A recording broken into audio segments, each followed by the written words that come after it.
How to remove repost on TikTok.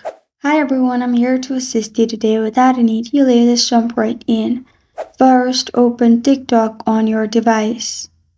Then, click on your profile at the bottom right corner of your screen.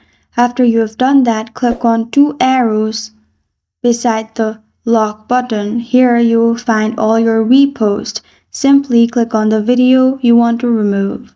Then click on share button at the right side. After that, simply click on remove repost, which is the first option with two arrows.